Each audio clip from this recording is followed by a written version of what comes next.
Okay, so in this video, we're going to talk about assignment 2.01, and you were to compare the statue of Khafra with the Greek archaic statues. And you had to talk about the influences and then talk specifically of where we can see some connections or maybe some differences. So I'm going to just touch on a few things. Feel free to watch the video and then add to go back and retweak yours, okay? So the first thing we have to figure out is okay, so the Greeks, prior to archaic, the Greeks were what they said were in a slump artistically. They weren't coming up with new fresh ideas or concepts like that. You had read a little bit about the geometric period, but this is the first time where we're really seeing early sculptures. And where would they go to look for influence? And it only makes sense that they look towards the Egyptians. They did trade with the Egyptians. So the two civilizations did intermix, they did share ideas.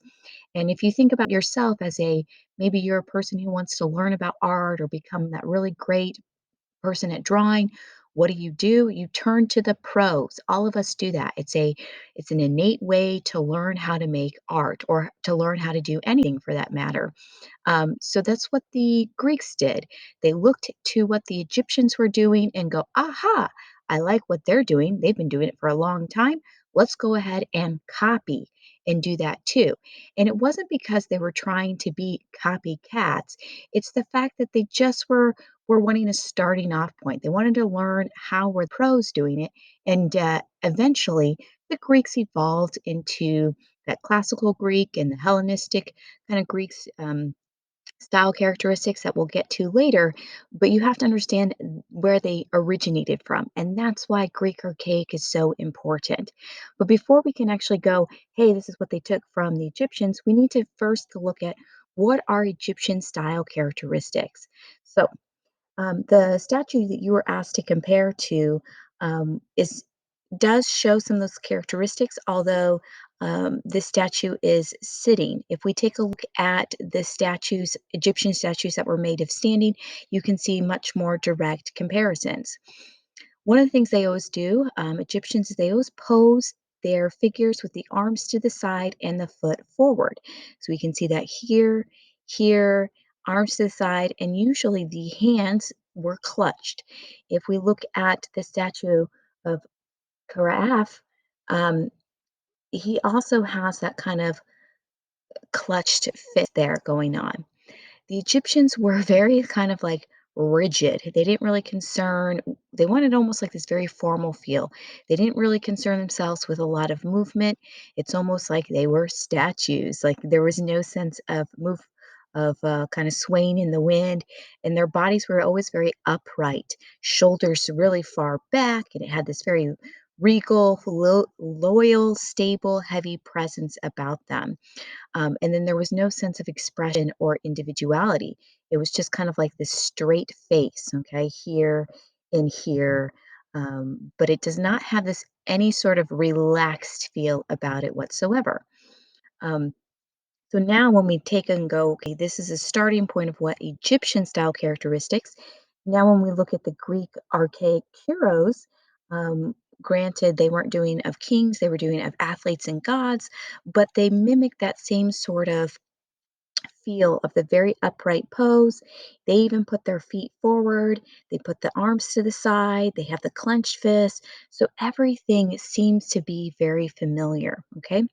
But let's talk about, well, now that they have the base, they followed the Egyptian base, what were they doing that is uniquely their own? And that's where we get into the archaic style. You can see here that the Greeks were much more focused on the human body than the Egyptians. The Egyptians didn't really care. As long as you could recognize male, female, or who the person was, that was all that mattered. The Greeks, however, had this innate curiosity to know more about the human body. So they went ahead and they started paying closer attention to body proportions. And they realized, hey, people are kind of more lumpy and softer. So they started rounding out the edges and what's called refining and giving it more of a proportion, like, giving a little bit more of a knee, calf definition. They realized that ankles actually come in. They were paying attention to the proportions of the foot, whereas your Egyptians were much more clunky and blocky, if you will. And even this Kiro here, this was an earlier Greek archaic Kiro. You can see where it's blocky, but a later Greek archaic Kiro has a little bit more refined proportions. The face feels softer. Okay. We also see more negative space. So here they kept the block material of the stone, okay? Whereas you're noticing that the Greeks started removing that area, realizing that the arm does not touch the torso. There is space in between in people's anatomy, or giving more space in between the legs, okay? So they're breaking away from just keeping it as a solid block. And lastly, archaic is known for the archaic smile. It's a cheesy smile. So they started putting these really cheesy smiles on every statue. And it didn't matter the pose of the statue. It could be a warrior who's in battle and he would have a cheesy smile. It could be a warrior who's dying and they would have a cheesy smile. It could be an athlete just standing and it could have a cheesy smile. And you have to think, well, why did they put these cheesy smiles on it? Is it because everybody's happy? And the answer is no. You have to think they were trying to make the statue lifelike, more human, and they weren't sure how to do this yet. And so, if you recall back to your early days, like when you were a little kid and you were a toddler and you wanted to draw a picture of your mom, your dad, your siblings, your dog, whatever, you drew a circle, two dots, and a smile face, okay, like a smile with a simple line. And as soon as you put that smile on there, your picture became alive. Not that you physically thought that the person was alive or your picture came to physical life, but it gave it lifelike qualities. So the Greeks were doing the very same thing with these archaic smiles. They realized that if I put a smile, it's the first sign of emotion. And when we have emotion, we have life. We're representing human life. So that's super important as to why we see that archaic smile.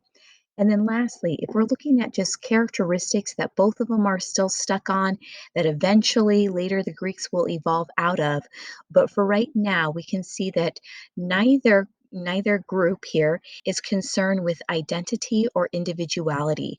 It's a male figure, but there's nothing that says, hey, this is Joe or this is Sam.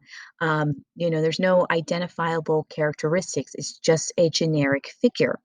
They all are about symmetry right now, so the left half and the right half have to be exactly the same, and then there's no fluidity or movement. Notice that there is hair, but the hair feels very stiff. There's doesn't a sense of like, running your fingers through the hair. It's very hard, it's very stiff. It almost is treated more like a pattern or a decorative element rather than a physical textural element. Okay, same thing with the clothes. It's very stagnant and rigid. Okay, so hopefully this helps you make some connections, add them um, to your writing before you hit submit, and let me know if you have any questions. That's it. Bye.